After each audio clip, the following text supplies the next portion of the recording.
NEET 2022 Chanakya બેચની આપણે શરૂઆત કરવા જઈ રહ્યા છીએ. Learn online feel offline concept. તો આ વેદ ક્લાસ જેને સાંભળ્યું હોય નામ તેના માટે કહી દઈએ કે આખા ભારત દેશમાં 400 થી પણ વધારે સ્કૂલ અને 15,000 થી પણ વધારે વિદ્યાર્થીઓ અત્યારે વેદ ક્લાસની સર્વિસ ઉપયોગ કરી રહ્યા છે. તો આપણે આ વેદ ક્લાસની એપ્લિકેશનમાં કયા કયા ફીચર મળે તે થોડું જાણી લઈએ. તો ચાણક્ય બેચમાં આપણે દરરોજ 2.5 કલાકનું લાઈવ લેક્ચર રાખેલું છે. આ લેક્ચરનું રેકોર્ડિંગ પણ તમને મળી જશે. આ લેક્ચરની આધારે એનું નોટ્સ છે તે પણ તમને પીડીએફ ફોર્મેટમાં એપ્લિકેશનમાં અવેલેબલ થઈ જશે. અને આ લેક્ચરના આધારિત જે ડીપીપી અને વીકલી ટેસ્ટનું આયોજન કરવામાં આવ્યું છે તે પણ રેગ્યુલર બેઝ ઉપર થશે.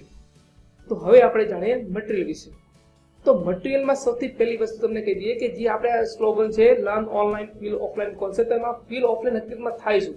તો અત્યારે જે ઓફલાઈન જે સિસ્ટમમાં આપણે ભણીએ છીએ તેમાં આપણે શું હોય છે કે કોચિંગ કે આપણા સ્કૂલ દ્વારા આપણે એક મટીરિયલ પ્રોવાઈડ કરવામાં છે અને તેના આધારે જ આપણે ભણવામાં આવે છે, બરાબર? તો અહીંયા પણ એ જ વસ્તુ બનશે.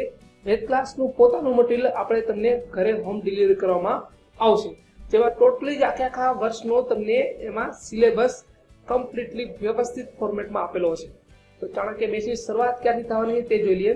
તો 27 સપ્ટેમ્બર 2021 થી આપણે ચાણક્ય બેચની શરૂઆત કરીએ છીએ. અને જે વિદ્યાર્થીને કદાચ આ વેદ ક્લાસની જાણતા ન હોય તેને કહી દઈએ કે આપણે ટોટલ 20 દિવસનો ડેમો રાખેલો છે અને 15 ઓક્ટોબર સુધી બધા જ ને એપ્લિકેશન ટોટલી ફ્રીમાં રાખવામાં આવી છે. એપ્લિકેશનની જે પ્રાઇસ જે જાણવા માંગતા હોય તો આ એપ્લિકેશનની પ્રાઇસ છે ટોટલ 20,000 રૂપિયા. નીટ 2022ના કોર્સની ચાણક્ય બેચની એટલે કે ટોટલ ફી થશે 20,000 રૂપિયા.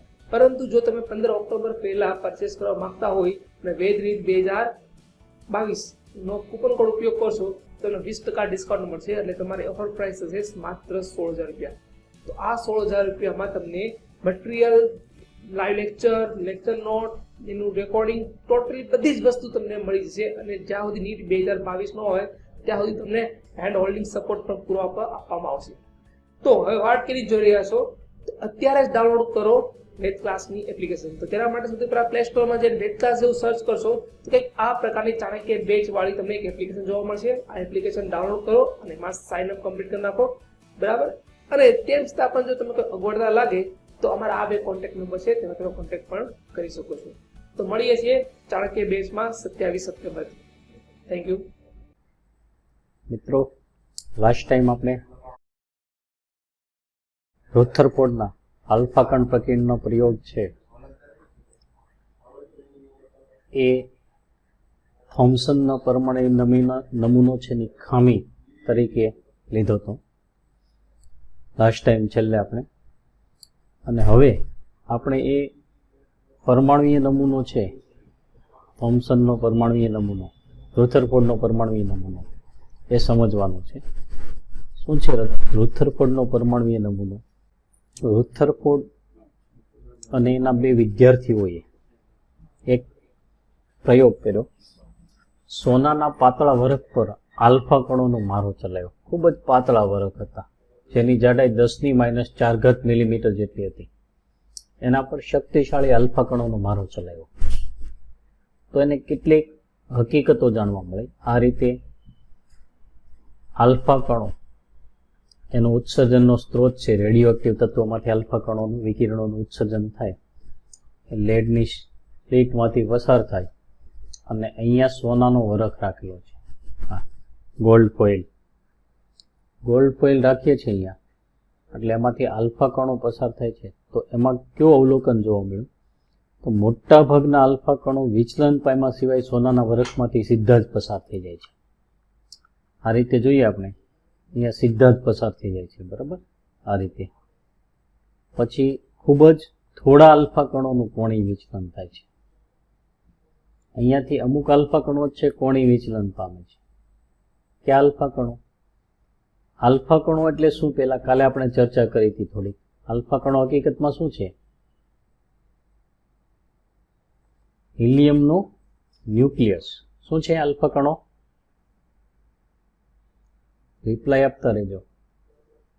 હિલિયમનું ન્યુક્લિયસ 2He4+2, બરાબર?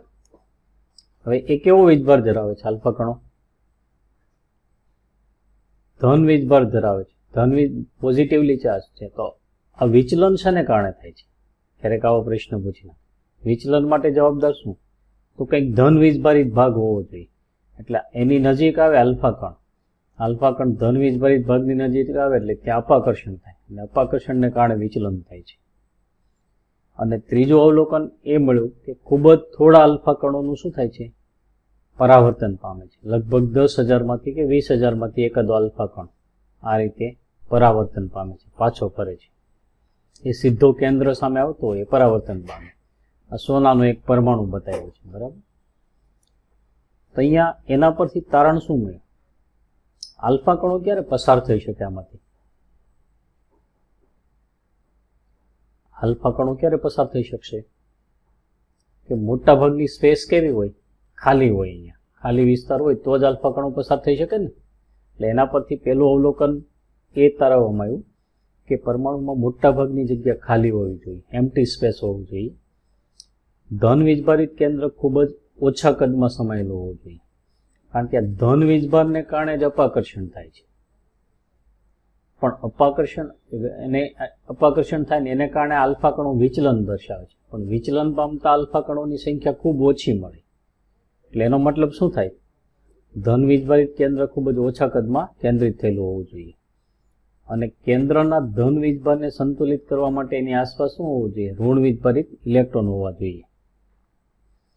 હવે કેન્દ્ર ખૂબ જ નાનું છે એટલે આપણે એક અંદાજ પ્રમાણે પરમાણુની ત્રિજ્યા તો 10⁻10 મીટર હોય, તો એની સાપેક્ષમાં કેન્દ્રની ત્રિજ્યા 10⁻15 મીટર થાય. એટલે લગભગ 1,00,000માં ભાગની થાય કેન્દ્રની ત્રિજ્યા. કોની ત્રિજ્યા કરતાં? પરમાણુની ત્રિજ્યા કરતાં. અને કદ 10⁻15 ભાગનું થાય. આ ધ્યાનમાં રાખજો, કારણ કે કદ ત્રિજ્યાના ઘનના સમપ્રમાણમાં હોય છે. 4/3 પરમાણુ કે કેન્દ્રને ગોળાકાર સ્વરૂપે માનીએ તો 4/3 πr³ સૂત્ર પ્રમાણે શું હોય છે? કદ છે એના ઘનના સમપ્રમાણમાં હોય છે. એટલે ત્રિજ્યા 10⁵ ભાગની હોય તો કદ 10⁻15 ભાગનું થાય. આ ત્રિજ્યાવાળો પ્રશ્ન એક વખત જે એડવાન્સમાં પૂછાઈ ગયો છે, અને ત્રિજ્યા સેન્ટીમીટરમાં આપેલી હતી. 10⁻15 મીટર એટલે 10⁻13 સેન્ટીમીટર પરમાણુ કેન્દ્રની ત્રિજ્યા, અથવા 1 ફર્મી તરીકે પણ ઓળખીશું. હવે એના પરથી રુથરફોર્ડે પોતાનો પરમાણુ નમૂનો આપ્યો. રુથરફોર્ડના પરમાણુ નમૂનામાં શું કહેવામાં આવ્યું? કે પરમાણુનો ધન વીજભાર અને એનું દળ ખૂબ જ નાના વિસ્તારમાં કેન્દ્રિત થયેલું હોવું જોઈએ, બરાબર. અને એને શું કહે છે? પરમાણુનું કેન્દ્ર કહે છે, ન્યુક્લિયસ. અને એની આસપાસ વર્તુળાકાર માર્ગે ઇલેક્ટ્રોન ગતિ કરે છે. એવી રજૂઆત એણે એના પરમાણુ નમૂનામાં કરી. બીજું, કેન્દ્ર અને ઇલેક્ટ્રોન એકબીજા સાથે સ્થિર વિદ્યુતીય આકર્ષણ વડે જોડાયેલા હોય છે. કેન્દ્ર ધન વીજભાર ધરાવે છે, ઇલેક્ટ્રોન ઋણ વીજભાર ધરાવે છે. એટલે એની વચ્ચેનું આકર્ષણને આપણે શું કહીશું? સ્થિર વિદ્યુતીય આકર્ષણ, ઇલેક્ટ્રોસ્ટેટિક એટ્રેક્શન તરીકે ઓળખીશું. પરંતુ આ નમૂનાની પણ એક ખામી હતી. એમાં એની ખામી શું છે? રુથરફોર્ડના પરમાણુ નમૂનાની ખામી. તો રુથરફોર્ડના પરમાણુ નમૂનામાં એની મર્યાદા અથવા ખામી, લિમિટેશન્સ અથવા ડ્રોબેક્સ કહીએ આપણે, તો અહીંયા રુથરફોર્ડના પરમાણુ નમૂના મુજબ કુલોમ્બિક આકર્ષણ લાગે તો આ ઇલેક્ટ્રોન પ્રવેગિત ગતિ કરે. આ ઇલેક્ટ્રોન છે કેન્દ્રની ફરતે કઈ ગતિ કરશે? પ્રવેગિત ગતિ કરશે. મેક્સવેલનો વિદ્યુતચુંબકીયવાદ એવું કહે છે કે કોઈ પણ પ્રવેગિત ગતિ કરતો વીજભારિત કણ છે એ વિદ્યુતચુંબકીય વિકિરણોનું ઉત્સર્જન કરે. તો ગતિ કરતો હોય તો વિકિરણનું અહીંથી ઉત્સર્જન થાય. વિકિરણનું ઉત્સર્જન થાય તો એની ઉર્જા ઘટતી જાય. ઉર્જા ઘટતી જાય એટલે કક્ષાની ત્રિજ્યા પણ ઘટતી જશે, અને છેલ્લે એની ગતિ કેન્દ્રમાં પરિણમે. એટલે ઇલેક્ટ્રોન કેન્દ્રમાં જતો રહે. લગભગ ગણતરી કરીને આકર્ષણ બળના મૂલ્યો પરથી ગણતરી કરીને દર્શાવી શકાય કે 10⁻8 સેકન્ડમાં તો ઇલેક્ટ્રોન ક્યાં જતો રહે? કેન્દ્રમાં જતો રહે. એની ગતિ કેન્દ્રમાં પરિણમે. તો પરમાણુ સ્થિર રહી શકે નહીં. તો આ નમૂનો છે પરમાણુની સ્થિરતા, એટલે એની સ્ટેબિલિટી સમજાવી શકતો નથી. આ એની ખામી છે. રુથરફોર્ડનો પરમાણુ નમૂનો છે એ પરમાણુની સ્થિરતા સમજાવી શકતો નથી. બીજું શું સમજાવી શકતો નથી? તો તો કેન્દ્રની આસપાસ ઇલેક્ટ્રોનનું વિતરણ કઈ રીતે થયેલું છે, વહેંચાયેલા કઈ રીતે, એની સમજૂતી આપી શકતો નથી. પહેલી કક્ષામાં કેટલા ઇલેક્ટ્રોન હોય, બીજી કક્ષામાં કેટલા ઇલેક્ટ્રોન હોય, બરાબર. આ બધી સમજૂતી એના નમૂના પરથી મળતી નથી. હવે આ નમૂનામાં થોડોક સુધારો કરી અને નીલ્સ બોર નામના વૈજ્ઞાનિકે હાઇડ્રોજન પરમાણુનો નમૂનો રજૂ કર્યો. એના મત મુજબ હાઇડ્રોજન પરમાણુના કેન્દ્રમાં એક પ્રોટોન હોય છે અને કેન્દ્રની ફરતે એક ઇલેક્ટ્રોન છે વર્તુળાકાર માર્ગે ગતિ કરે છે, પણ એને માર્ગ નિશ્ચિત સ્વીકાર્યો, બરાબર. નિશ્ચિત માર્ગ વર્તુળાકાર માર્ગે ગતિ કરે છે અને આ માર્ગને આપણે કક્ષા તરીકે ઓળખીશું. બીજું એના નમૂનામાં શું રજૂઆત કરવામાં આવી? ધન વીજભારિત કેન્દ્ર અને ઋણ વીજભારિત ઇલેક્ટ્રોન છે એની વચ્ચે આકર્ષણ હોય છે. ધન વીજભારિત કેન્દ્ર છે અને ઋણ વીજભારિત ઇલેક્ટ્રોન વચ્ચે આકર્ષણ હોય છે. અને ઇલેક્ટ્રોનનું કેન્દ્રથી અંતર વધે તેમ શું થાય? આકર્ષણ બળનું મૂલ્ય શું થાય છે? વધતું જાય છે. આકર્ષણ બળનું મૂલ્ય ઘટતું જાય અને ઇલેક્ટ્રોનની ઉર્જા વધે છે. આ ધ્યાનમાં રાખજો. કેન્દ્રથી જેમ જેમ દૂર જઈએ તેમ ઉર્જા શું થાય છે? વધતી જાય છે. આકર્ષણ બળ ઘટતું જાય છે. એન્ડ વાઇસ વર્સા લખેલું છે. એનો મતલબ એનાથી વિરુદ્ધ પણ સાચું. એટલે કેન્દ્રની નજીક આવીએ, અહીંયા હોય, કેન્દ્રની નજીક આવીએ તેમ શું થાય છે? આકર્ષણ બળ વધશે. આકર્ષણ બળ વધે એટલે ઉર્જા ઘટે. તો એનો મતલબ કેન્દ્રથી જેમ જેમ દૂર જતા જઈએ તેમ શું થશે? ઉર્જા વધશે કે ઘટશે? વધશે, બરાબર. કેન્દ્રથી દૂર જઈએ તેમ ઉર્જામાં શું થાય છે? વધારો થતો જાય છે, બરાબર. અનંત અંતરે એની ઉર્જા શૂન્ય લેવામાં આવે છે. તો એનાથી નજીક આવી એમ ઉર્જા ઘટતી જાય. એટલે કે ઇલેક્ટ્રોનની ઉર્જા આપણે ઋણ લઈશું. અહીંયા સૂત્રોમાં ઋણ આવશે, નેગેટિવ, બરાબર. હવે એણે એનો પરમાણુ નમૂનો સમજાવવા માટે કેટલીક ધારણાઓ રજૂ કરી.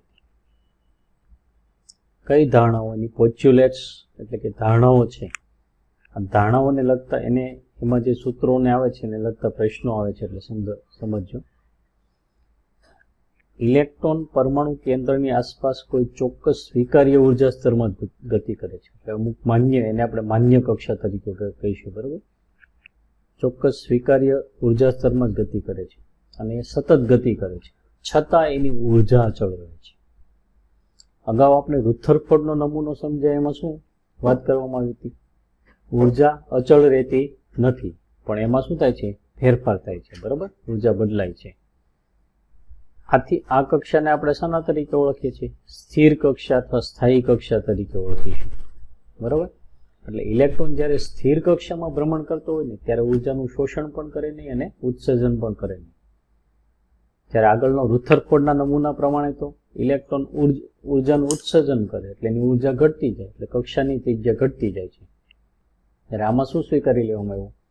ઇલેક્ટ્રોન કોઈ ચોક્કસ કક્ષામાં અથવા સ્થિર કક્ષામાં ભ્રમણ કરતો હોય ત્યારે ઉર્જાનું શોષણ કે ઉત્સર્જન થતું નથી. પરંતુ ઇલેક્ટ્રોન એક કક્ષામાંથી બીજી કક્ષામાં જાય ત્યારે ચોક્કસ જથ્થામાં ઉર્જાનું શોષણ અથવા ઉત્સર્જન કરે છે, બરાબર. એક કક્ષામાંથી બીજી કક્ષામાં ગતિ કરે ત્યારે ચોક્કસ જથ્થામાં ઉર્જાનું શોષણ કે ઉત્સર્જન કરે છે. આ જથ્થો ચોક્કસ હોય છે. કેટલો જથ્થો હોય છે? તો કે બે ઉર્જા સ્તર વચ્ચેના ઉર્જાના તફાવત જેટલો. આ પરમાણુનું કેન્દ્ર છે, એની આસપાસ કક્ષાઓ આપણે વિચારી આવી. પહેલી કક્ષા છે, પછી આ બીજી કક્ષા, ત્રીજી કક્ષા વગેરે હોય. તો માની લો કે પહેલીમાંથી બીજીમાં જાય અથવા ત્રીજીમાં જાય તો ઉર્જાનું શોષણ કરશે. પણ એકમાંથી બેમાં જાય ત્યારે કેટલી ઉર્જાનું શોષણ થશે? તો આ બંને વચ્ચેનો ઉર્જાનો તફાવત છે. એકમાંથી ત્રણમાં જાય ત્યારે આ બંને વચ્ચે જે ઉર્જાનો તફાવત હોય એટલું શોષણ થાય, બરાબર. નીચા ઉર્જા સ્તરમાંથી ઊંચા ઉર્જા સ્તરમાં જાય તો ઉર્જાનું શું થશે? શોષણ કે ઉત્સર્જન? શોષણ. અને ઊંચા ઉર્જા સ્તરમાંથી નીચા ઉર્જા સ્તરમાં આવે તો ઉત્સર્જન થાય, બરાબર. દાખલા તરીકે ઇલેક્ટ્રોન 3માંથી 1માં આવે તો વિકિરણ સ્વરૂપે ઉર્જાનું ઉત્સર્જન થાય. બરાબર. અને ચોક્કસ જથ્થામાં ઉર્જા છે એટલે આ ઉર્જાને આપણે શું કહીશું? આપણે ક્વોન્ટીકૃત ઉર્જા તરીકે ઓળખીએ છીએ, ક્વોન્ટાઇઝ્ડ એનર્જી તરીકે ઓળખીએ છીએ. ડેલ્ટા યુ ઈ બરાબર એચ ન્યુ, જેટલે વિકિરણના સ્વરૂપે ઉર્જા ઉત્સર્જિત થાય છે એટલે આપણે એચ ન્યુ તરીકે દર્શાવીશું. પછી એની ત્રીજી અભિધારણા છે, ઇલેક્ટ્રોન ફક્ત એવી કક્ષામાં જ પરિભ્રમણ કરે છે જ્યાં તેનું કોણીય વેગમાન h/2π ના પૂર્ણ ગુણકમાં હોય. એટલે h/2π છે એના કરતા 1 ગણું હોય, 2 ગણું હોય, 3 ગણું હોય. બરાબર. ટૂંકમાં આપણે કહીએ તો n ગણું કહીએ આપણે, તો ઇલેક્ટ્રોનનું કોણીય વેગમાન શું થશે? mvr બરાબર nh/2π. ધ્યાનમાં રાખજો આ સૂત્ર, એના પ્રશ્નો પૂછાઈ ગયા છે. એટલે કોણીય વેગમાન, angular momentum mvr is equal to nh/2π, જ્યાં n પૂર્ણાંક સંખ્યા થશે, જેને આપણે પછીથી કક્ષા ક્રમાંક તરીકે ઓળખીશું. તો પ્રશ્નો, આ કક્ષા છે ને સ્વીકાર્ય કક્ષા અથવા માન્ય કક્ષા તરીકે ઓળખીશું, જેનું કોણીય વેગમાન h/2π ના પૂર્ણ ગુણકમાં હોય. h/2π ના પૂર્ણ ગુણકમાં હોય એટલે હંમેશા પૂર્ણાંક હોય એવું જરૂરી નથી, કારણ કે આ અપૂર્ણાંક સંખ્યાઓ છે, પાઈ, h, પણ એના 1 ગણું હોય, 2 ગણું હોય, 3 ગણું હોય વગેરે, એટલે પૂર્ણ ગુણકમાં આવે. પ્રશ્ન બે રીતે પૂછાઈ ગયો. અહીંયા એક પ્રશ્ન, 5મી કક્ષામાં ઇલેક્ટ્રોનનું કોણીય વેગમાન કેટલો થાય? આવો પ્રશ્ન પૂછાઈ ગયો. તો n ની કિંમત 5 આવે તો કેટલું થાય? 5h/2π. 5h/2π એટલે 2.5h/π. બરાબર, h/π એવો વિકલ્પ આવો આપેલો હતો. પછી એક વખત પ્રશ્ન પૂછાઈ ગયો, એમાં 7મી કક્ષામાં બોરની, હાઇડ્રોજન પરમાણુની બોરની 7મી કક્ષામાં ઇલેક્ટ્રોનનું કોણીય વેગમાન કેટલું થાય? આવો પ્રશ્ન પૂછાઈ ગયો. તો જે 7મી કક્ષા છે એમાં 7h/2π, 7/2 એટલે 3.5h/π થાય, પણ એવો આન્સર જ નહોતો આપેલો. આમ આન્સર આપેલો હતો 7h કટ. એટલે આ એક સૂત્ર છે, એ પણ ધ્યાન રાખજો. nh/2π, પણ h/2π ની વેલ્યુ કેટલી લેવાની? h/2π ની વેલ્યુ શું લેવાની? h કટ તરીકે પણ દર્શાવાય છે. શું, શાના તરીકે? h cut. એટલે બીજું સૂત્ર શું થશે? nh cut. h પર લીટો કરીએ એટલે nh કટ. આ રીતે 7h કટ આન્સર આપો. ખ્યાલ આવી ગયો? હવે માન્ય અથવા સ્વીકાર્ય કક્ષામાં ગતિ કરતા ઇલેક્ટ્રોનની ઉર્જા માટેનું બોરનું સમીકરણ. બોરનું સમીકરણ છે -2 ઇલેક્ટ્રોનની શક્તિનું સમીકરણ, -2 e⁴ z²m/n²h². અહીંયા E એટલે ઇલેક્ટ્રોન પરનો વીજભાર, Z તત્વનો પરમાણુ ક્રમાંક, m ઇલેક્ટ્રોનનું દળ, n અપૂર્ણાંક સંખ્યા છે એટલે આપણે અહીંયા કક્ષા ક્રમાંક લઈશું, અને h પ્લાન્ક અચળાંક. આમાં n અને z આ બે ચલ પદ છે, બાકી બધા અચળ છે, એટલે એને બદલે આ અચળાંક મૂકી દીધો RH. બરાબર. એટલે ઇલેક્ટ્રોનની શક્તિનું સમીકરણ શું થશે? -RH × Z²/n². આ સૂત્ર પરના પ્રશ્નો પૂછાઈ ગયા છે. RH ની કિંમત ખાલી જૂલમાં પર એટમ હોય, એટમ દીઠ હોય, તો RH ની કિંમત 2.18 × 10⁻18 જૂલ આટલી લેવાની.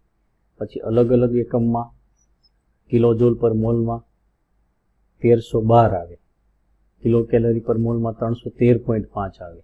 બરાબર. અને ઇલેક્ટ્રોન વોલ્ટમાં 13.6 આવશે. એટલે અલગ અલગ એકમમાં RH ની કિંમત અલગ અલગ મળશે આપણને. બરાબર. એટલે એ ધ્યાનમાં રાખજો. હવે અહીંયા n બરાબર 1 લઈએ તો એ શું દર્શાવશે? n બરાબર 1 એની ધરાવસ્થા દર્શાવે. પહેલી કક્ષામાં ઇલેક્ટ્રોન હોય તો ધરાવસ્થામાં.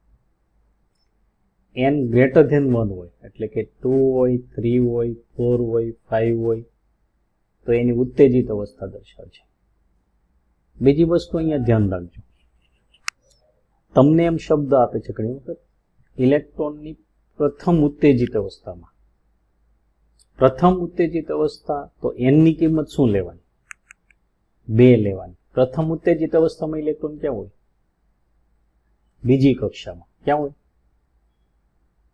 બીજી કક્ષામાં. પછી બીજી ઉત્તેજિત અવસ્થા એવો શબ્દ વાપર્યો હોય તો હમણાં ત્રિજ્યા શોધવાના એવા સૂત્રો આવશે, એમાં આવા જરૂર પડે. બીજી ઉત્તેજિત અવસ્થા આપી હોય તો n કેટલા લેવાના? 3. ત્રીજી કક્ષામાં હોય. ત્રીજી ઉત્તેજિત અવસ્થા આપેલી હોય તો n કેટલા લેવાના? 4. એટલે આ એક ધ્યાનમાં રાખજો, બરાબર. બીજું, આ સૂત્ર પરથી હમણાં આપણે ઇલેક્ટ્રોનની ઉર્જા, બે કક્ષાઓ વચ્ચે ઉર્જાના તફાવતના સૂત્રો મેળવશું અને RH ની વેલ્યુની વાત કરીશું. આ બોરનો પરમાણુ નમૂનો છે. અહીંયા ઋણ નિશાનીની ચર્ચા કરીએ આપણે. ઋણ નિશાની શું દર્શાવે છે? આ નેગેટિવ સાઇન છે, તો ઋણ નિશાની એવું દર્શાવે છે કે કેન્દ્રથી દૂર જઈએ તેમ ઇલેક્ટ્રોનની ઉર્જા વધતી જાય. હવે અહીંયા n કેન્દ્રથી દૂર જઈએ એટલે n ની વેલ્યુ વધતી જાય. પહેલી કક્ષા, બીજી કક્ષા, ત્રીજી કક્ષા. જો n ની મૂલ્ય વધતી જાય, ધન હોય તો આ મૂલ્ય ઘટતું જાય એમ થાય એનું મિનિંગ. એટલે આગળ માઇનસ લખીએ તો માઇનસમાં વેલ્યુ શું થાય? વધતી જાય. અથવા બીજી એ રીતે વિચારી શકીએ, હમણાં આપણે વાત કરી કે અનંત અંતરે એની ઇલેક્ટ્રોનની ઉર્જા કેટલી સ્વીકારવામાં આવશે? 0. તો એનાથી કેન્દ્રથી નજીક આવી એમ ઉર્જા શું થાય?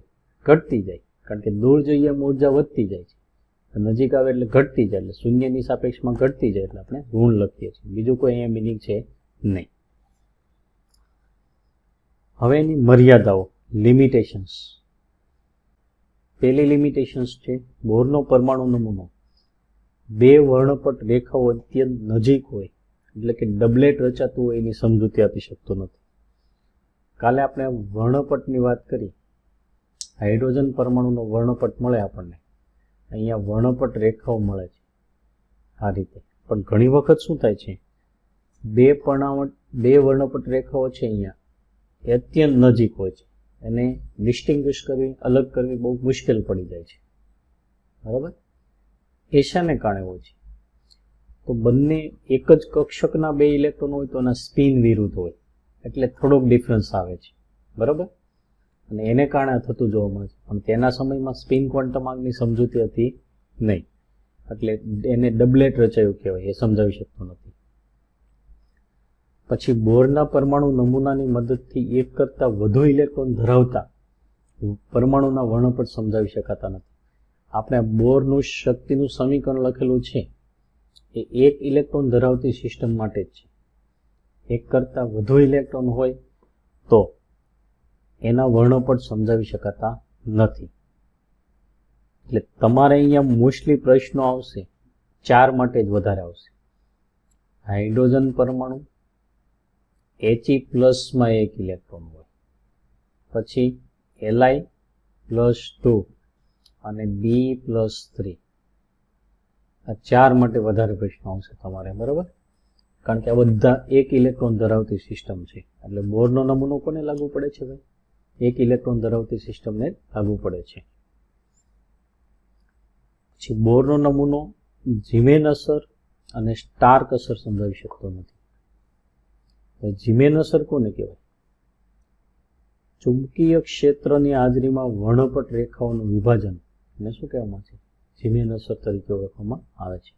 અહીંયા આપણે વર્ણપટ મેળવો, આ વર્ણપટ રેખા આ રીતે મળે છે. પણ અહીંયા આપણે મેગ્નેટિક ફિલ્ડ એપ્લાય કરીએ, ચુંબકીય ક્ષેત્ર લાગુ પાડીએ અહીંયા, તો આ જે વર્ણપટ રેખા બે ભાગમાં વહેંચાઈ જાય છે, એને જીમેન અસર કહેવામાં આવે છે. એટલે ચુંબકીય ક્ષેત્રની હાજરીમાં જે વર્ણપટ રેખાનું વિભાજન એ જીમેન અસર કહેવાય. અને વિદ્યુત ક્ષેત્રની હાજરીમાં વર્ણપટ રેખાનું વિભાજન છે એને શું કહેવામાં આવે છે? સ્ટાર્ક અસર. એક વખત એક કોમ્પિટિટિવમાં પ્રશ્ન પૂછ્યો હતો, એમાં નીચેના પૈકી કયું વિધાન સાચું છે એવો પ્રશ્ન હતો. એમાં એક વાક્ય આવું આપેલું હતું કે ચુંબકીય ક્ષેત્રની હાજરીમાં વર્ણપટ રેખાના આ સ્ટાર્ક અસરનું આપેલું હતું.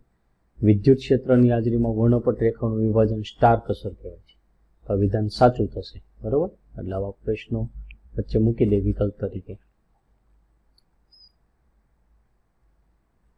હવે આવું શા માટે થાય છે? ખરેખર તો એના માટેનું રીઝન એ છે સ્પિન ક્વોન્ટમ. સ્પિન આ એક જ કક્ષકના ઇલેક્ટ્રોન હોય એનું સંક્રમણ એક સરખું હોય એટલે ઉર્જા સરખી હોય, પણ સ્પિન અલગ હોય એટલે એને કારણે ઉત્પન્ન થતા ચુંબકીય ક્ષેત્રો વિરોધી દિશાના હોય. એટલે જ્યારે અહીંયા ચુંબકીય ક્ષેત્ર લાગુ પાડીએ ને એટલે આ બે રેખાઓ હોય હકીકતમાં આમાં, એટલે એક એન ધ્રુવ તરફ આકર્ષે, એક એસ તરફ આકર્ષે, એટલે સ્પ્લિટિંગ થાય એનું.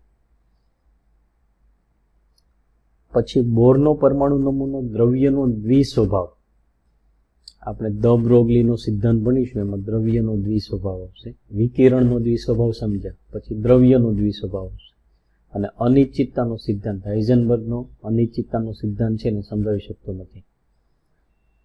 પછી ખામી છે એ ઇલેક્ટ્રોનનો વેગ અને કક્ષાની ત્રિજ્યા પણ સમજાવી શકે, એમાં નિશ્ચિત સ્વીકારવામાં આવે છે. બોરના નમૂનામાં ઇલેક્ટ્રોનનો વેગ અને કક્ષાની ત્રિજ્યા કેવા સ્વીકારવામાં આવે છે? નિશ્ચિત. હકીકતમાં એ નિશ્ચિત હોતા નથી. બરાબર. પછી પરમાણુઓ વચ્ચે રાસાયણિક બંધ રચી અણુ બનાવવાના ઉપાય અંગે બોરનો નમૂનો છે સમજૂતી આપી શકતો નથી. બોરના નમૂનામાં થોડોક સુધારો કરી અને સોમરફેલ્ડ નામના વૈજ્ઞાનિકે એનો પરમાણુય નમૂનો રજૂ કર્યો. એણે ફક્ત ગોળાકાર માર્ગની કે ઇલેક્ટ્રોન આ ગોળાકાર માર્ગે ગતિ કરે છે એવું જ નહીં, પરંતુ લંબવૃત્તીય માર્ગ ઇલેપ્ટિકલ પથ પર પણ ગતિ કરે છે એવી એણે રજૂઆત કરી. એટલે પ્રશ્ન એઇમ્સ કે નીટમાં પૂછાયો છે કે પરમાણુ માટે લંબવૃત્તીય માર્ગની કલ્પના કોણે કરી? ઇલેક્ટ્રોનના લંબવૃત્તીય માર્ગની કલ્પના કોણે કરી? વૈજ્ઞાનિકના નામ આપેલા હતા. બરાબર. તો કોણે કલ્પના કરી હતી? સોમરફેલ્ડ. તો સોમરફેલ્ડે આ લંબવૃત્તીય માર્ગની કલ્પના કરી. હવે લંબવૃત્તીય માર્ગમાં પણ ઇલેક્ટ્રોનનું કોણીય વેગમાન કેવું છે? ક્વોન્ટીકૃત થયેલું હોય છે. એટલે કોણીય વેગમાન આપણે NH/2π લખતા હતા, એને બદલે KH/2π. કે પણ પૂર્ણાંક સંખ્યા જ લેવાની, પણ N/K એટલે લેન્થ ઓફ મેજર એક્સિસ છેદમાં લેન્થ ઓફ માઇનોર એક્સિસ. અહીંયા જુઓ N1, K1 ને N4, એટલે આ લંબવૃત્તીય માર્ગ લખીએ આ પેલો, આ શું થાય? માઇનોર એક્સિસ થશે. અને આટલી શું થશે? Major axis. એ લગભગ તમને કેટલી લાગે છે? આના કરતાં 4 ગણી લાગે છે ને. એટલે આના માટે K1 ને N4. પછી અહીંયા આ સેકન્ડ લઈએ તો એના માટે આ છે માઇનોર એક્સિસ, એટલે અને આ શું થશે? એટલી મેજર એક્સિસ થશે. બરોબર. તો એના કરતાં લગભગ 2 ગણી છે, એટલે એના પરથી માઇનોર એક્સિસ ને મેજર એક્સિસ એમ ત્રીજા માટે, ચોથા માટે આ રીતે લઈ શકીએ આપણે. બરોબર. એટલે આ રીતે આ કોણીય વેગમાન ક્વોન્ટીકૃત થયેલું હોય છે. ખાલી એક કોણે રજૂઆત કરી એ ધ્યાનમાં રાખવાનું છે. હવે આ સૂત્રો પરના ઘણા પ્રશ્નો આવશે. સૂત્રો પરના પ્રશ્નો પૂછાઈ ગયા છે, સૂત્રો સમજવાના છે. પૃથ્વી છે સૂર્યની આસપાસ ફરે છે, એના પર સૂર્યનું ગુરુત્વાકર્ષણ બળ લાગે છે, છતાં પૃથ્વી સૂર્ય તરફ કેમ ખેંચાઈ જતી નથી? બોલો, એનું કારણ ખ્યાલ છે? સૂર્યની આસપાસ પૃથ્વી ફરે છે, બરાબર ને? ગુરુત્વાકર્ષણ બળને કારણે કેમ ખેંચાઈ જતી નથી? કારણ કે એની ગતિને કારણે શું ઉદ્ભવે છે? કેન્દ્ર ત્યાગી બળ. શું ઉદ્ભવે છે? કેન્દ્ર ત્યાગી બળ. કેન્દ્ર ત્યાગી બળ છે ગુરુત્વાકર્ષણ બળને સમતોલે છે. સેમ વે પરમાણુની સિસ્ટમ માટે આપણે લાગુ પાડી શકીએ કે કેન્દ્ર અને ઇલેક્ટ્રોન વચ્ચે જે આકર્ષણ બળ લાગે છે એ આકર્ષણ બળને ઇલેક્ટ્રોનની ગતિને કારણે ઉદ્ભવતું કેન્દ્ર ત્યાગી બળ સમતોલે છે. એટલે કેન્દ્ર ત્યાગી બળ mv²/r છે. એ ઇલેક્ટ્રોન જે આકર્ષણ બળ લાગે છે kZe²/r² બરાબર થાય. બરાબર. આ તમે શીખ્યો છો. આકર્ષણ બળનું સૂત્ર શું થશે? અહીંયા બે વીજભારિત કણો વચ્ચેનું આકર્ષણ બળને F કહીએ તો F બરાબર K Q1 Q2/r² લખો છો. હવે Q1 ઇલેક્ટ્રોનનો વીજભાર લઈએ અને Q2 કેન્દ્રનો વીજભાર લઈએ તો ઇલેક્ટ્રોનનો વીજભાર કેટલો?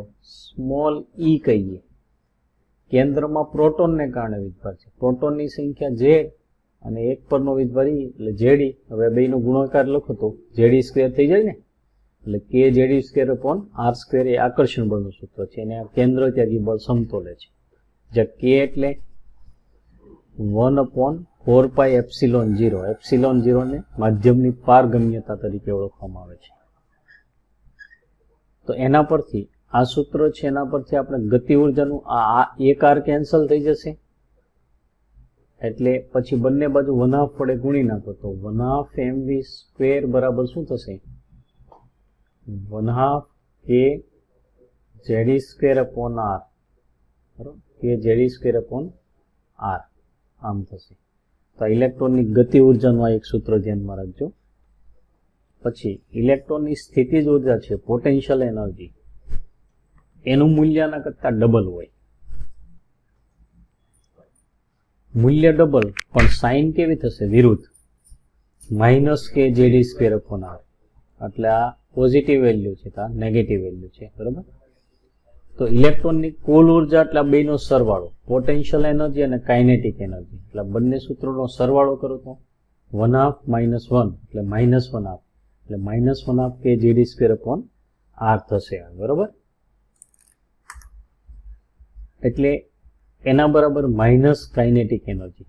હવે એક પ્રશ્ન સરસ પૂછાઈ ગયો. ઇલેક્ટ્રોનની કેન્દ્રની આસપાસ માન્ય કક્ષામાં ગતિ કરતા કોઈ એક ઇલેક્ટ્રોનની કુલ ઉર્જા -3.4 ઇલેક્ટ્રોન વોલ્ટ હોય તો એની ગતિ ઉર્જા કેટલી થાય? આવો પ્રશ્ન પૂછાઈ ગયો. શું થશે? શું આન્સર આવશે? ગેસ કરો તો.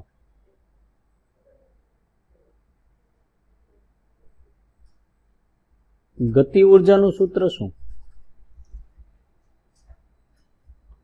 ગતિ ઉર્જાનું સૂત્ર 1/2 k ZE²/r. હા, અને કુલ ઉર્જાનું સૂત્ર શું છે? કુલ ઉર્જાનું સૂત્ર k ZE²/r, બરાબર. તો મૂલ્યો કેવા બંનેના? સરખા, ખાલી સાઇન ચેન્જ થશે ને. એટલે કુલ ઉર્જા -3.4 ઇલેક્ટ્રોન વોલ્ટ હોય તો ગતિ ઉર્જા કેટલી થશે? +3.4 ઇલેક્ટ્રોન વોલ્ટ. ઓકે, આવો પ્રશ્ન સિમ્પલ પૂછાઈ ગયેલો છે નીટમાં જ. હવે ઇલેક્ટ્રોનની શક્તિનું સમીકરણ આપણે લખ્યું આ -2e⁴π²z²m/n², જ્યાં અચળ પદને બદલે શું લખી નાખ્યું આપણે? RH, એટલે -RH ને અહીંયા રીડબર્ગ અચળાંક તરીકે આપણે લઈએ છીએ, બરાબર. RH into Z²/n². હવે RH ની વેલ્યુ શું લેવાની? આ ખાસ ધ્યાનમાં રાખજો. જો કિલો કેલરી પર મોલમાં આપેલું હોય 1 મોલ દીઠ તો 313.5 લેવાનું. કેટલું લેવાની? 313.5. પછી સૂત્ર એકનું એક જ છે. પછી કિલો જૂલ પર મોલમાં હોય તો 1312 લેવાનું. કેટલું લેવાનું? 1312, કારણ કે આને 4.184 વડે ગુણો કેલરીને, કિલો કેલરીને, એટલે કિલો જૂલમાં રૂપાંતર પામશે, બરાબર. એટલે 1312 લેવાનું. પછી જૂલ પ્રતિ એટમમાં હોય તો 2.18 × 10⁻18 એક પરમાણુ દીઠ હોય તો આટલી વેલ્યુ લેવાની. અને અહીંયા ઇલેક્ટ્રોન વોલ્ટમાં હોય, મોસ્ટલી તમારે ઇલેક્ટ્રોન વોલ્ટમાં આવે તો કેટલી લેવાની? 13.6. એટલે આ ખાસ ધ્યાનમાં રાખજો. આયનીકરણ ઉર્જા છે તો કિલો જૂલ પર મોલમાં પણ હશે ઘણી વખત, તો ત્યાં 1312 લેવાનું. એટલે આર ની વેલ્યુ શું લેવા, RH ની વેલ્યુ શું લેવાની એ ખાસ મહત્વનું છે, બરાબર. હવે અન્ય સૂત્રોની આપણે થોડીક ચર્ચા કરીએ. તો ઇલેક્ટ્રોનની આ સૂત્રો કઈ રીતે આપણે લઈશું? ઇલેક્ટ્રોન એક શક્તિ સ્તરમાંથી બીજા શક્તિ સ્તરમાં જાય તેની ઉર્જા શું થશે?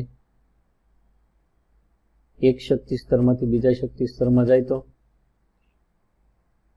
ઉર્જાનું શોષણ કે ઉત્સર્જન થાય ને. કેટલું શોષણ કે ઉત્સર્જન થાય?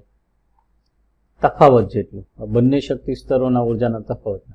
માની લો કે નીચા શક્તિ સ્તરમાં ઉર્જા E1 છે અને ઊંચા શક્તિ સ્તરમાં ઉર્જા E2 છે, તો ઉર્જાનો તફાવત E2 માઇનસ E1 લઈએ, બરોબર. હવે E2 શું થશે? E2 minus RH into Z² upon N2 square થશે, અને E1 minus RH into Z² upon N1 square લખીએ. આ માઇનસ માઇનસ પ્લસ થઈ જશે, એ પદ પહેલા લખીએ, પછી કોમન શું નીકળશે? એક તો RH અને Z², આ બે વસ્તુ કોમન નીકળશે. 1 upon N1 square minus 1 upon N2 square. અહીંયા N1 નીચું ઉર્જા સ્તર લેવાનું હંમેશા, અને N2 ઊંચું ઉર્જા સ્તર, એટલે ડેલ્ટા E ઉર્જાનો તફાવત મળે આપણને. બે શક્તિ સ્તર વચ્ચે ઉર્જાનો તફાવત મળશે, બરોબર, ડેલ્ટા E. એટલે આ એક સૂત્ર આની જરૂર પડે છે, એના પ્રશ્નો પૂછાયેલા છે. RH ની વેલ્યુ શું લેવાની? તો તમને ઉપર સમજાવ્યું કે જૂલ પર એટમમાં હોય તો 2.18 ઇન્ટુ 10⁻18, કિલો જૂલ પર મોલમાં હોય તો 1312, અને કિલો કેલેરી પર મોલમાં હોય તો 313.5, અને ઇલેક્ટ્રોન વોલ્ટમાં હોય તો 13.6. હવે આના પરથી તરંગ લંબાઈ અને આવૃત્તિના સૂત્રોની વાત કરીએ આપણે. ડેલ્ટા E બરાબર શું લખાય? માની લો કે વિકિરણ સ્વરૂપે ઉર્જાનું શોષણ કે ઉત્સર્જન થતું હોય તો ડેલ્ટા E બરાબર hν થશે. તો hν બરાબર RH 1 upon N1 square minus 1 upon N2 square into Z². તો ન્યુ બરાબર શું થશે? Nu RH by H 1 upon N1 square minus 1 upon N2 square into Z square. આમ થશે, બરાબર. હવે જુઓ, અહીંયા RH ની વેલ્યુ RH બાય H લઈએ ને તો એની વેલ્યુ આવશે 3.29 into 10⁻15, 1 upon N1 square minus 1 upon N2 square into Z square, અથવા તમે NI ને NF પણ લખી શકો, બરાબર, into Z square. આમ થશે. તો આવૃત્તિ ન્યુનું સૂત્ર. પછી આના પરથી જ આપણે તરંગ લંબાઈનું સૂત્ર મેળવ્યું છે. તરંગ લંબાઈ અને તરંગાંક અથવા તરંગ સંખ્યા એટલે ન્યુ બાર. એ સૂત્ર આપણે અહીંયા લખ્યું, આ વેલ્યુ લખી, ડેલ્ટા E બરાબર h ન્યુ લખ્યું, પણ ન્યુ બરાબર શું છે આપણી પાસે? C અપોન લેમ્બડા ને, એટલે ડેલ્ટા E બરાબર hc અપોન લેમ્બડા લખીએ આપણે તો શું થશે આ સૂત્ર? RH 1 upon N1 square minus 1 upon N2 square into Z square. આમ થશે, બરાબર. તો 1 upon લેમ્બડા એટલે તો શું થાય? ન્યુ બાર પણ લખાય, એટલે 1 upon lambda is equal to new bar is equal to RH upon HC 1 upon N1 square minus 1 upon N2 square into Z square. આને બદલે નવો અચળાંક મૂકી દઈએ તો 1 upon લેમ્બડા બરાબર new bar is equal to capital R કહેવાય છે. આ સૂત્રને લગતા પ્રશ્નો આવી ગયા છે. આમ થાય, બરાબર, કેપિટલ R. હવે કેપિટલ R ની વેલ્યુ મીટર ઇન્વર્સમાં, આ 1 upon લેમ્બડા છે એટલે મીટર ઇન્વર્સમાં વેલ્યુ યાદ રાખજો. એક વખત પ્રશ્ન પૂછાયો, એમાં R ની વેલ્યુ તમને યાદ હોય ને તો તમારી ગણતરી ઘણી સરળ પડી જાય. આ બધું મૂકવું ના પડે, બરાબર. 1.097 ઇન્ટુ 10⁻7 મીટર ઇન્વર્સ, અને સેન્ટીમીટરમાં ઇન્વર્સમાં હોય તો 10⁵ આવશે, કારણ કે મીટરને સેન્ટીમીટરમાં કન્વર્ટ કરવા 100 થી ગુણવું પડે, પણ મીટર ઇન્વર્સ છેદમાં છે એટલે છેદમાં 100 વડે ગુણો તો શું થશે? 10⁵ થશે. એટલે મીટર ઇન્વર્સ કે સેન્ટીમીટર ઇન્વર્સમાં હોય છે, અને તરંગાંક પણ કહીએ છીએ આપણે, તો તરંગ સંખ્યા ન્યુ બાર. હવે આ કોઈ પણ સૂત્ર લો તમે, એમાં n ઇન્ફિનિટી હોય ને, n2 ની વેલ્યુ ઇન્ફિનિટી લઈએ ને તો જે તે વર્ણપટ, જે જે તે શ્રેણીની લિમિટિંગ લાઈન એટલે સીમાંત રેખા કહેવાય. હવે એની થોડીક ચર્ચા કરીએ આપણે. જો તમે શ્રેણીઓ તો જાણો છો ને, લાઇમેન, બામર, પાછળ બ્રેકેટ અને ફૂંડ. લાઇમેન શ્રેણીની રેખાઓ ક્યારે મળે છે ભાઈ? ઇલેક્ટ્રોનનું સંક્રમણ ઊંચા ઉર્જા સ્તરમાંથી ક્યાં થાય? પ્રથમ ઉર્જા સ્તરમાં. ઊંચા ઉર્જા સ્તરમાંથી ક્યાં થાય? પ્રથમ ઉર્જા સ્તરમાં. એટલે બે માંથી એકમાં આવે, અથવા 3 માંથી એકમાં આવે, 4 માંથી એકમાં આવે, 5 માંથી એકમાં. એટલે ઊંચા ઉર્જા સ્તરમાંથી પ્રથમ ઉર્જા સ્તરમાં સંક્રમણ થાય તો હંમેશા લાઇમેન શ્રેણીની રેખાઓ મળે. તો તમારે શું યાદ રાખવાનું? લાઇમેન શ્રેણી આવે એટલે N1 શું લઈ લેવાનું? 1. અને એ પારજાંબલી વિસ્તારમાં મળે છે, એ તમને ખ્યાલ છે, બરોબર? હવે તમને એમ કે લાઇમેન શ્રેણીની પ્રથમ રેખા, આવો શબ્દ વાપરે. તમને કે લાઇમેન શ્રેણીની પ્રથમ રેખાની આવૃત્તિ જણાવો. પ્રશ્ન પૂછાયેલો છે, લાઇમેન શ્રેણીની પ્રથમ રેખાની આવૃત્તિ. તો લાઇમેન શ્રેણી આવે એટલે આવૃત્તિ, સંક્રમણના સંદર્ભમાં આવૃત્તિનું સૂત્ર શું? New is equal to 3.29 into 10⁻15 1/n1² - 1/n2² into z². આ ફોર્મ્યુલા છે. તો n1 ને n2 શું લેવાના? તો લાઇમેન શ્રેણી આવે એટલે n1 તો ફિક્સ થઈ ગયો, કેટલા? 1. અને n2 પ્રથમ રેખા હોય ને તો n2 2 લેવાનું, એમાં 1 ઉમેરી દેવાનું, બરોબર? પછી લાઇમેન શ્રેણીની બીજી રેખા કીધી હોય તો n1 તો 1 લાઇમેન શ્રેણી એટલે n2 કેટલા લેવાના? 3. 1 + 2 3. લાઇમેન શ્રેણીની સીમાંત રેખા કીધી હોય તો n1 તો 1 અને n2 ઇન્ફિનિટી. કોઈ પણ શ્રેણી માટે સીમાંત રેખા આવે, લિમિટિંગ લાઈન, એટલે n2 શું લેવાનું?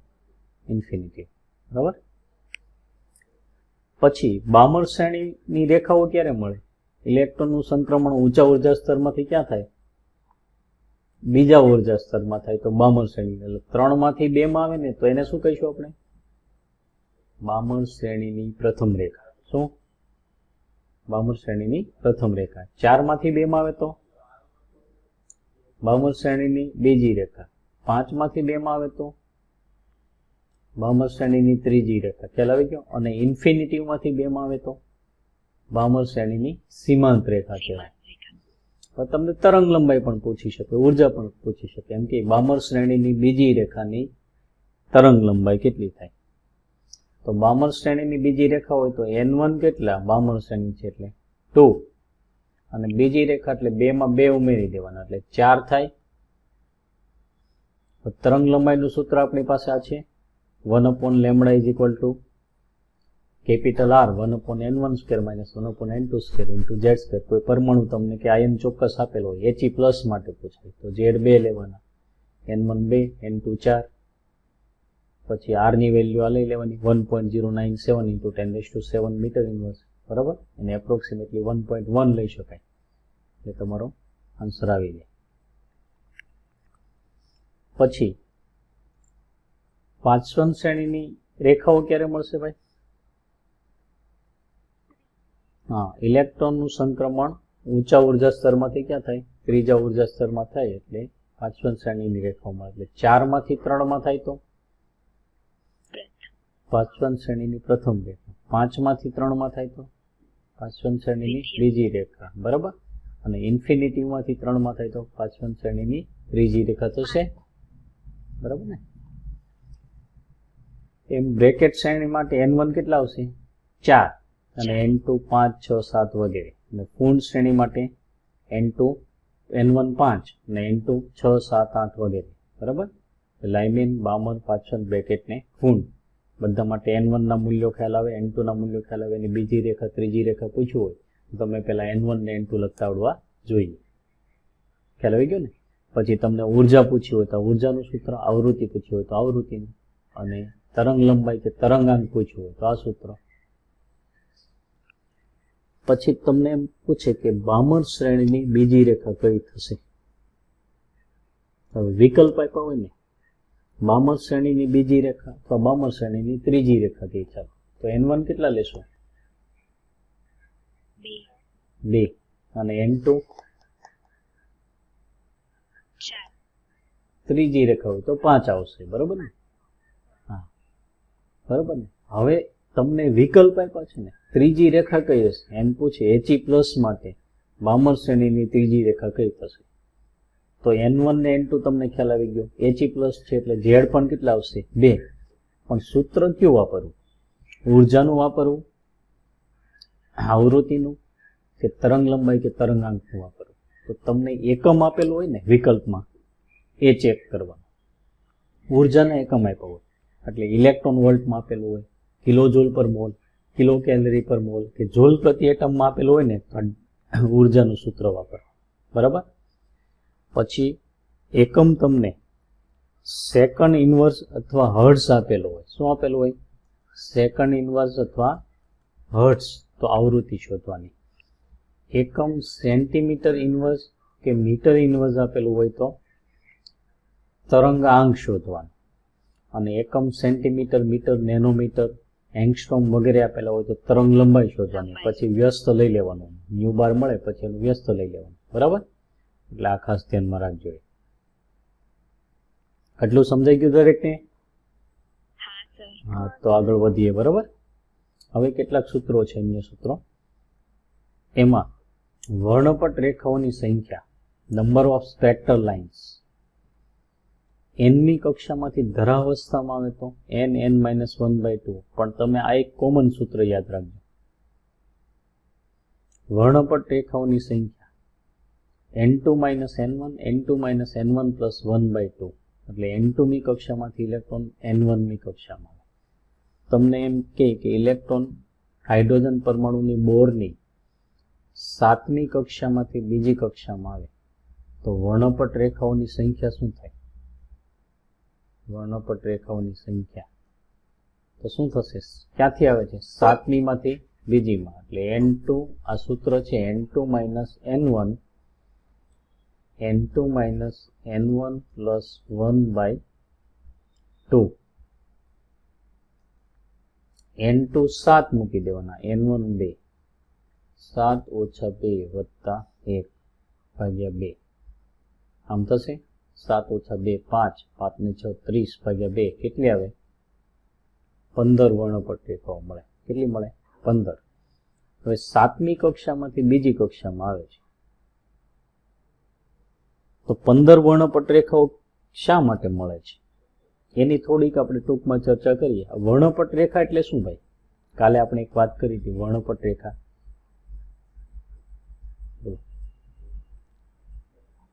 ચોક્કસ તરંગ લંબાઈ અથવા ચોક્કસ આવૃત્તિનો પ્રકાશ લે એટલે વર્ણપટ રેખાઓ જ કહીએ છીએ ને, કે નહીં?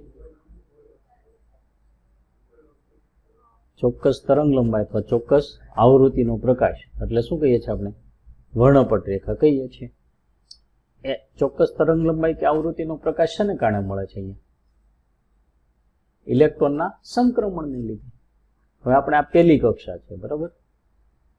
આ પહેલી કક્ષા છે અને આપણે પહેલી કક્ષા, આ બીજી કક્ષા, ત્રીજી, ચોથી, પાંચમી, છઠ્ઠી ને સાતમી અહીંયા આપેલી છે. તો અહીંયા બીજીમાં આવે છે તો બીજીમાં કેટલા સંક્રમણ શક્ય બને છે? 7માંથી 2માં આવે. 7માંથી ડાયરેક્ટ 2માં આવી જાય. 7માંથી 6માં થઈને 2માં આવે. 7માંથી 5માંથી 2માં આવે. 7માંથી 4માંથી 2માં આવે. 3માંથી. બધા સાથે એક ચોક્કસ તરંગ લંબાઈ કે આવૃત્તિ સંકળાય. 5 રેખા તો અહીંયા મળે. પછી 3માં આવે, 3માંથી 2માં આવે, પણ 3માંય વિવિધ સંક્રમણ થઈ શકે. 7માંથી સીધો 3માં આવે, 6માં થઈને 3માં, પછી 2માં એવો હોય, બરાબર? એટલે 4 રેખાઓ આ મળે, બરાબર? પછી આ કેટલી મળશે? 3. 5 ને 4 9, 9 ને 3 12 ને 2 15 થઈ ગઈ.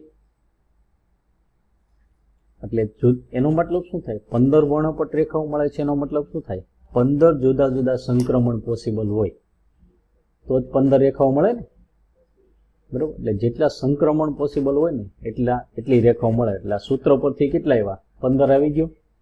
એટલે આ સૂત્ર સાચું છે આપણું, બરોબર? વર્ણપટ રેખાઓની સંખ્યા. પછી nમી કક્ષામાં ઇલેક્ટ્રોનની ત્રિજ્યા, ત્રિજ્યાનું સૂત્ર તમારા ટેક્સ્ટમાં પણ છે જ. R = અહીંયા ઘણી વખત તમે A0 લખો છો *n²/z. એટલે ત્રિજ્યા એ કક્ષા ક્રમાંકના વર્ગના સમપ્રમાણમાં હોય અને પરમાણ્વીય ક્રમાંકના વ્યસ્ત પ્રમાણમાં. પરમાણુય ક્રમાંક વધારે હોય તો કેન્દ્રમાં પ્રોટોનની સંખ્યા વધારે હોય કે નહીં? પ્રોટોનની સંખ્યા વધારે હોય તો ઇલેક્ટ્રોન પરનું આકર્ષણ બળ વધુ પ્રવર્તે ને, એટલે ત્રિજ્યા ઘટે, કેન્દ્રની નજીક આવે ઇલેક્ટ્રોન તો ત્રિજ્યા ઘટે, તો પરમાણુય ક્રમાંકના વ્યસ્ત પ્રમાણમાં હોય અને કક્ષા ક્રમાંકના વર્ગના સમપ્રમાણ. જ્યાં A0 ની કિંમત શું લેવાની આપણે? મોસ્ટલી 0.529 એંગસ્ટ્રોમ એકમમાં હોય ત્યારે હો. પછી એકમ તો તમે ચેન્જ કરતા આવડે તમને, એટલે આ ત્રિજ્યાનું સૂત્ર યાદ રાખજો. એના પ્રશ્ન પણ પૂછાઈ ગયો છે. JEEમાં એક પ્રશ્ન સિમ્પલ પૂછાયો હતો કે હાઇડ્રોજન પરમાણુની બોરની બીજી કક્ષામાં ઇલેક્ટ્રોનની ત્રિજ્યા કેટલી થાય? એમાં એપ્સિલોન 0 ને બધી વેલ્યુ આપેલી હતી, પણ એનો ઉપયોગ કરો ને એના કરતાં આ સૂત્ર સહેલું પડશે. તમે ડાયરેક્ટ આ સૂત્રનો ઉપયોગ કરો તો R બરાબર શું? 0.529 ઇન્ટુ n² બાય જે કઈ કક્ષા લીધી છે? બીજી કક્ષા. એને એપ્રોક્સિમેટલી 53 લઈ લીધેલું, બરાબર. n ની વેલ્યુ 2, બીજી કક્ષા એટલે 2, અને હાઇડ્રોજન પરમાણુ એટલે Z1 તો 2 નો વર્ગ 4 એટલે 2.12 એંગસ્ટ્રોમ આવે, બરાબર. આ પ્રશ્ન પૂછાય. પછી ઇલેક્ટ્રોનના વેગનું એક સૂત્ર છે. વેગનું સૂત્ર તમે ધ્યાનમાં રાખજો. nમી કક્ષામાં ઇલેક્ટ્રોનનું વેગ એ પાછું ઝેડના સમપ્રમાણમાં હોય અને એનના વ્યસ્ત પ્રમાણમાં હોય, બરાબર. વેગ 2 ગુણક યાદ રાખવાનો, 2.18 ઇન્ટુ 10⁶ ઇન્ટુ Z/m મીટર પર સેકન્ડમાં હોય ત્યારે, સેન્ટીમીટર પર સેકન્ડમાં હોય તો પછી કન્વર્ટ કરી નાખવાનું, 10⁸ થઈ જાય અહીંયા, બરાબર. અને વેગ આપેલો હોય તો કક્ષા ક્રમાંક શોધવાનો હોય ઘણી વખત, અથવા પરમાણુય ક્રમાંક શોધવાનો હોય. હવે વેગ છે ઝેડના સમપ્રમાણમાં, એનના વ્યસ્ત પ્રમાણમાં હોય. પૃથ્વીની આસપાસ કયો ગ્રહ સૌથી ઝડપથી ફરે છે? ખ્યાલ છે તમને?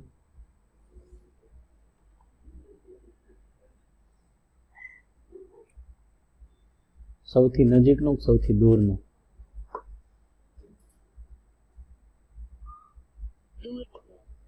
સૌથી દૂરનો તો ધીમો હોય, સૌથી નજીકનો હોય ને એ સૌથી ઝડપથી ફરે.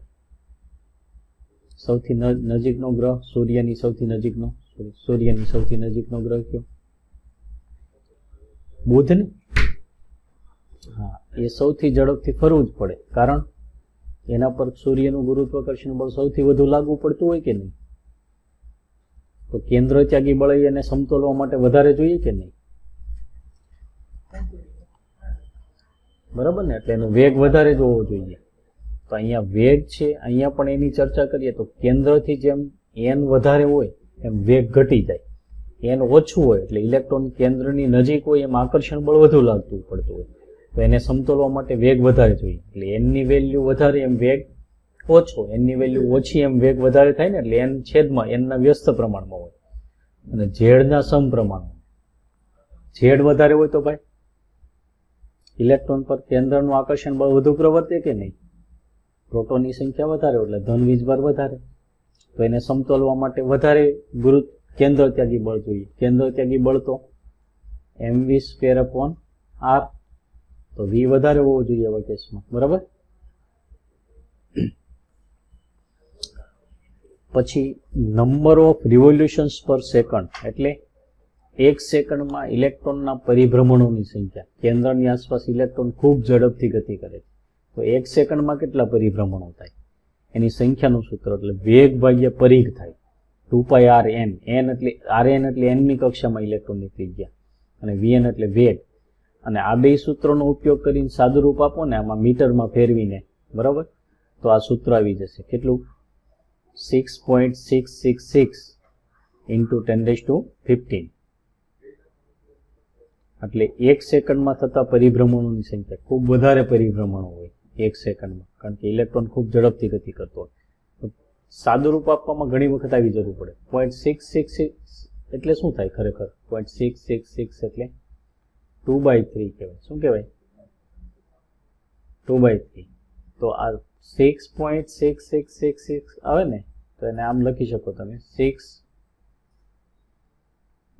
2/3 એટલે 6 × 18 ને 2 20 ના છેદમાં 3 આવે. બરાબર. તો ઘણી વખત આપણું સાદું રૂપ ઘણું સરળ બની જાય.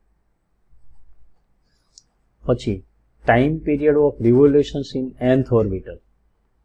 nમી કક્ષામાં પરિભ્રમણ માટે લાગતો સમય tn, એક પરિભ્રમણ પૂરું કરતા લાગતો સમય, તો આનું વ્યસ્ત થશે. બરોબર. વેગ બરાબર અંતર ભાગ્યા સમય, તો સમય બરાબર અંતર ભાગ્યા વેગ. એક પરિભ્રમણ પૂરું કરે તો પરિઘ જેટલું અંતર કાપે ને, છેદમાં વેગ vn, એટલે આનું વ્યસ્ત થઈ જશે. અહીંયા ઝેડ સ્ક્વેરના છેદમાં n ક્યુબ આવે છે, અહીંયા n ક્યુબના છેદમાં ઝેડ સ્ક્વેર, ને આનું વ્યસ્ત લ્યો તો 3 / 20, એટલે 3 / 2 કરો તો 1.5 અને 10⁻16 થઈ જશે. બરોબર. એટલે આ સૂત્રો તમે ધ્યાનમાં રાખજો. બીજું એક ખાસ જુઓ, કેન્દ્રથી જેમ દૂર જઈએ ને એમ બે ક્રમિક ઇલેક્ટ્રોનની કુલ ઉર્જા વધતી જાય. એટલે પહેલી કક્ષામાં ઉર્જા હોય એના કરતાં બીજી કક્ષામાં કેવી હોય? વધારે હોય. એના કરતાં ત્રીજી કક્ષામાં વધારે હોય, એના કરતાં ચોથી કક્ષામાં વધારે હોય, એના કરતાં પાંચમી કક્ષામાં વધારે હોય, છઠ્ઠી કક્ષામાં, સાતમી કક્ષામાં, ઇન્ફિનિટીમાં સૌથી વધારે હોય. એટલે કેન્દ્રથી દૂર જઈએ એમ ઇલેક્ટ્રોનની ઉર્જા વધતી જાય, પરંતુ બે ક્રમિક ઉર્જા સ્તર વચ્ચેનો ઉર્જાનો તફાવત ઘટતો જાય. અહીંયા જુઓ, અહીંયા જે ઉર્જાનો તફાવત છે ને એના કરતાં અહીંયા ઓછો થઈ જાય, અહીંયા એના કરતાં ઓછો થઈ જાય, અહીંયા એના કરતાં ઓછો. એટલે બે ક્રમિક ઉર્જા સ્તર વચ્ચેનો ઉર્જાનો તફાવત ઘટતો જાય. ક્યારેક વિકલ્પમાં હું મૂકી દઉં. એટલે પહેલી ને બીજી કક્ષા વચ્ચે જે ઉર્જાનો તફાવત હોય એના કરતાં બીજી ને ત્રીજી વચ્ચેનો ઉર્જાનો તફાવત કેવો હોય? ઓછો. એના કરતાં ત્રીજી ને ચોથી વચ્ચે તફાવત ઓછો, એના કરતાં ચોથી ને પાંચમી વચ્ચે ઓછો તફાવત. ખ્યાલ આવી ગયો? તો અહીંયા આ ચાર્ટ દ્વારા પણ એ જ દર્શાવેલું છે. જો આ પહેલી ને બીજી વચ્ચે જે ઉર્જાનો તફાવત છે એના કરતાં બીજી ને ત્રીજી વચ્ચે કેવો છે? ઓછો. એના કરતાં ત્રીજી ને ચોથી વચ્ચે ઓછો, ચોથી ને પાંચમી વચ્ચે ઓછો. એટલે ક્રમશઃ ઘટતો જાય. કુલ ઉર્જા વધતી જાય ઇલેક્ટ્રોનની, પણ બે ક્રમિક ઉર્જા સ્તર વચ્ચેનો ઉર્જાનો તફાવત ઘટતો જાય છે.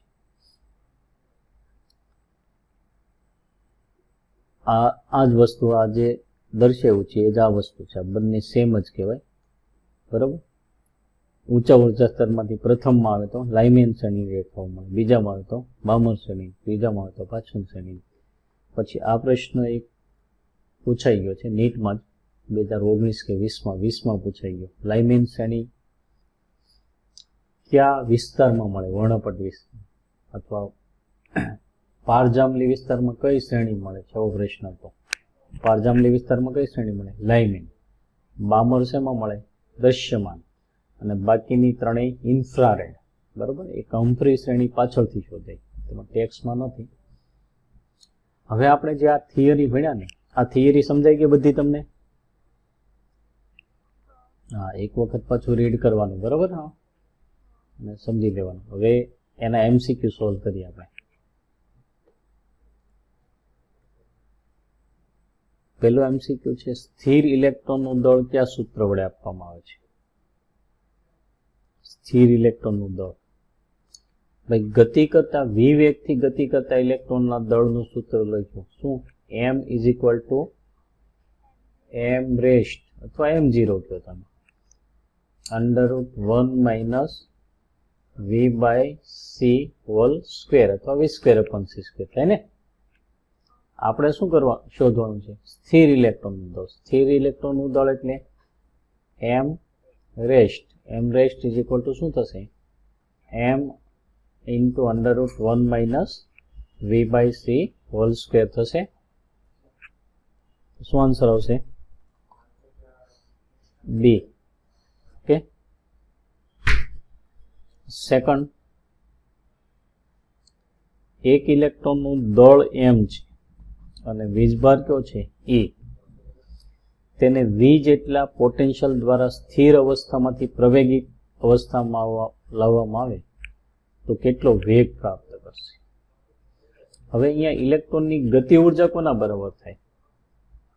1/mv² બરાબર શું થાય? ev.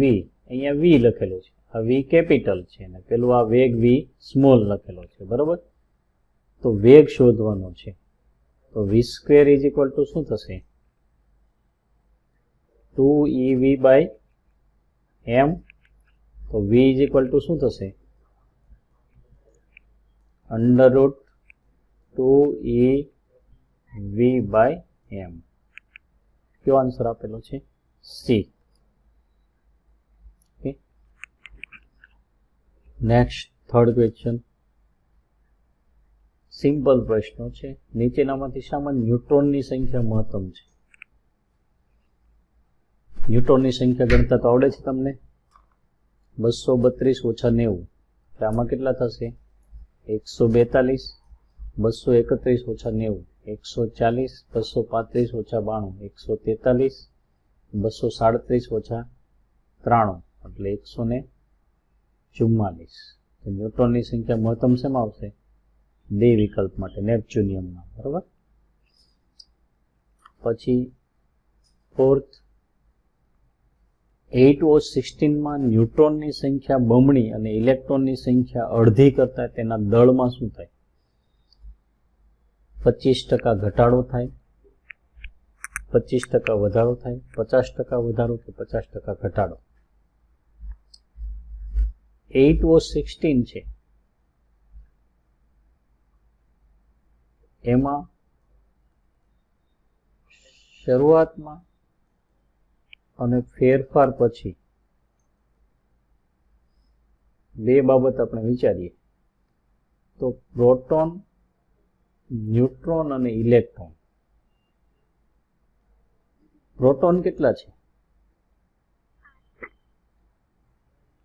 8. ન્યુટ્રોન પણ 8 અને ઇલેક્ટ્રોન પણ 8 ને. 8O16 લઈએ. હવે આપણે શું ફેરફાર કરીએ છીએ? જુઓ, ન્યુટ્રોનની સંખ્યા શું કરીએ છીએ? બમણી.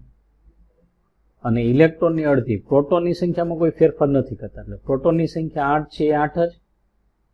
બરાબર.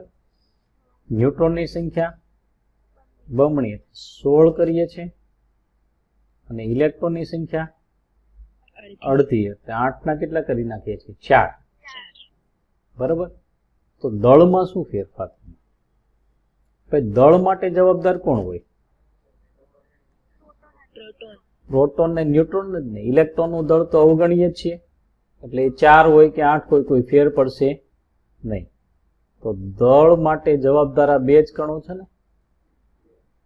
દળ માટે જવાબદાર કણો ક્યાં? પ્રોટોન અને ન્યુટ્રોન. હવે પેલા બે નો સરવાળો કેટલો હતો?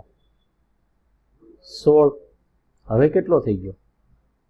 24 થઈ ગયો ને. પછી એક પ્રોટોન ને એક ન્યુટ્રોન નું દળ લગભગ કેવું હોય? સરખું જ હોય ને.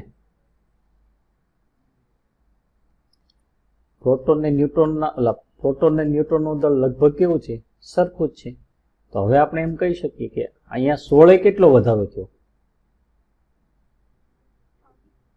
16 એ વધારો કેટલાનો? 8 નો. 16 માંથી 24 થયો એટલે વધારો કેટલો થયો? 8 નો. તો 100 એ કેટલો? 100 એ વધારો કેટલો થાય? કેટલો થાય? 50 નો થાય ને. 100 ગુણ્યા 8 ભાગ્યા 16 એટલે કેટલો થાય? 50. એટલે 50% વધારો થાય દળમાં. ખ્યાલ આવ્યો? આ જ પ્રશ્ન તમને ચેન્જ કરે, ન્યુટ્રોનની સંખ્યા અડધી કરે. ચલો, ન્યુટ્રોનની સંખ્યા બમણી છે ને બદલે અડધી કરે, અને ઇલેક્ટ્રોનની સંખ્યા અડધી છે ને બમણી કરે, તો દળમાં શું ફેરફાર થાય? ન્યુટ્રોનની સંખ્યા અડધી કરીએ તો અહીંયા 8 ના શું કરીએ? પ્રોટોનની સંખ્યા તો એની જ છે. ચાલો, બરોબર. પ્રોટોનની સંખ્યા 8 જ, પણ ન્યુટ્રોનની સંખ્યા અડધી એટલે 4 કરી નાખીએ, અને ઇલેક્ટ્રોનની 8 ના 16 કરી નાખીએ. તો ઇલેક્ટ્રોનની સંખ્યા તો આમથી આપણે ગણવાની નથી. તો હવે કેટલા થઈ જશે? 12 ને. દળ માટે જવાબદાર કણ છે 12. 16 એ કેટલો ઘટાડો? 4 નો ને. 16 અહીંયા ઘટાડો થાય. 16 માંથી કેટલા થઈ ગયા? 12 એટલે 4 નો ઘટાડો. તો 100 એ કેટલો? તો 25% થાય. તો આવા કેસમાં શું આવશે? 25%. પ્રશ્ન આ રીતે ચેન્જ કરી નાખો, આ રીતે, તો 25% ઘટાડો થાય, અહીંયા 50% વધારો. નેક્સ્ટ, 6C12 and 14Si28 માં ન્યુટ્રોનની સંખ્યાનો ગુણોત્તર. 6C12 માં કેટલા ન્યુટ્રોન? ફટાફટ આન્સર આપો ચાલો. 6. અને 14Si 28 માં 14 એટલે શું આવશે? 3/7 થશે. 3/7. Okay, next 6. બે તત્વોના પરમાણુ X અને Y એકબીજાના આઇસોટોન છે. આઇસોટોનમાં શું સરખું હોય? ન્યુટ્રોનની સંખ્યા સરખી હોય. તેઓના દળ ક્રમાંક અનુક્રમે 70 ને 72 છે. દળ ક્રમાંક X ને Y છે. દળ ક્રમાંક એટલે પરમાણુ ભારાંક કહીએ છે ને, 70 અને 72 છે. બરાબર.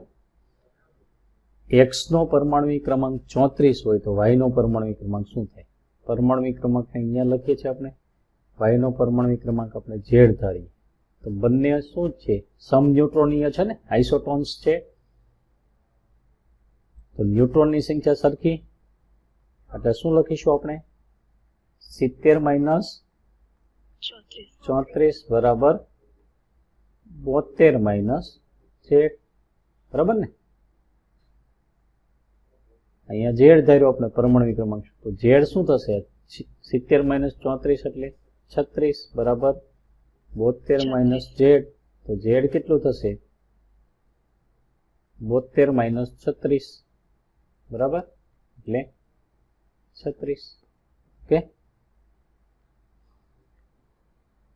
ત્યાર પછી 7મો MCQ છે. આવા MCQ તમને સેલ્ફ પ્રેક્ટિસમાં આપેલા છે, મટીરિયલમાં છે ને તમારી પાસે. સેલ્ફ પ્રેક્ટિસમાં એ સોલ્વ કરજો પાછા. 7. મર્ક્યુરી સ્ટ્રીટ લાઇટ આછા વાદળી રંગના પ્રકાશ ઉત્સર્જન કરે છે, જેની તરંગ લંબાઈ 436 નેનોમીટર છે. તો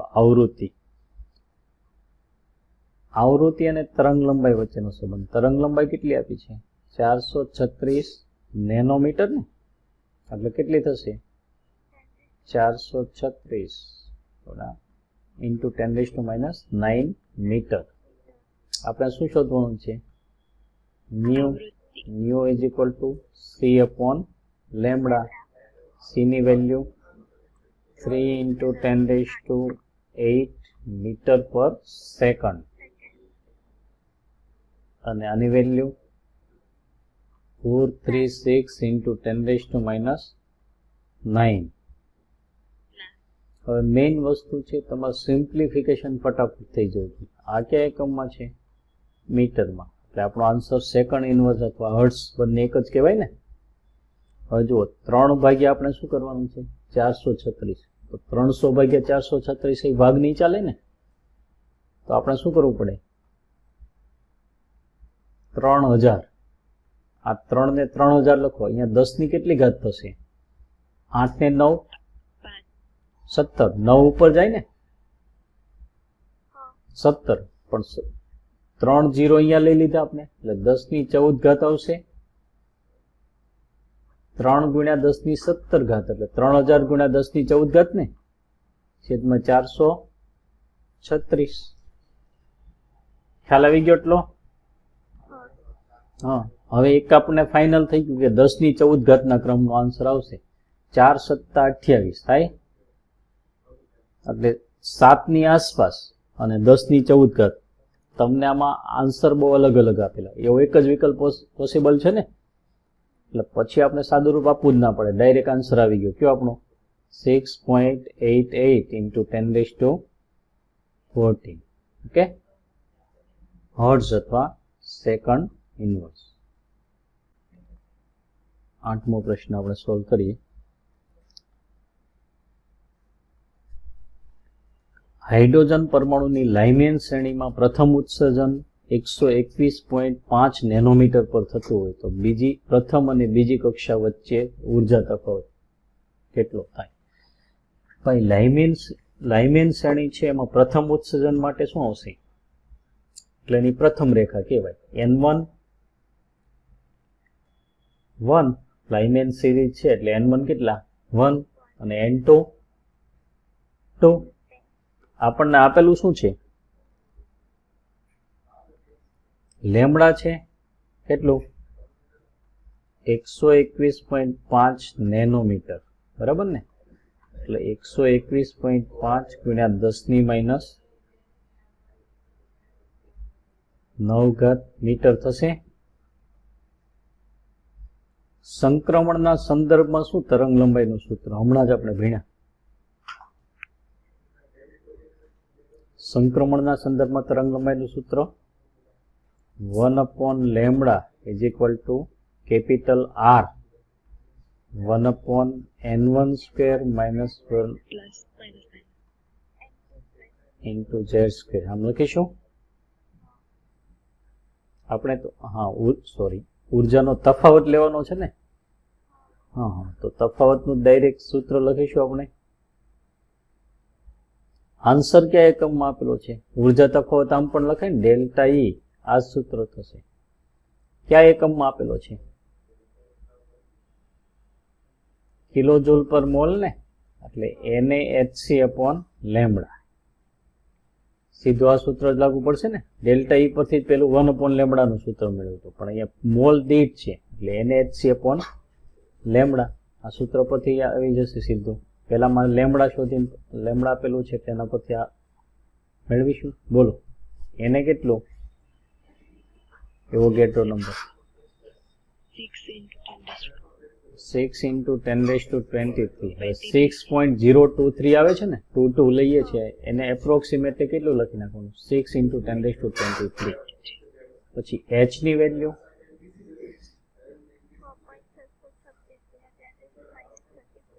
બરાબર. પણ મેં તમને કાલે એક શીખવાડ્યું હતું 6. જો તમારા આન્સર બધા અલગ અલગ છે, એકદમ નજીક તો છે નહીં, એટલે તમે એપ્રોક્સિમેટલી લઈ લો ને તોય આન્સર આવી જાય.